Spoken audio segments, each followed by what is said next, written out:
Старенькая бабушка в больнице стоит и не может нагнуться, чтобы снять бахилы. Люди проходят мимо. Давайте я сниму ваши бахили. А один наш брат просто подошел и без лишних слов. Большущее вам спасибо. Да, пожалуйста. Чтобы вы были здоровы всегда. Вот в такие моменты и видно разницу между теми, кто громко кричит ночами на улицах, Один за всех и все за одного! и теми, кто по-настоящему хочет помочь.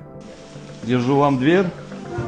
Идет королева, как говорится, да? Не торопитесь. Все. Хорошего дня вам, берегите себя. Все. Всего доброго. Давайте, я вас хотя отсюда тоже.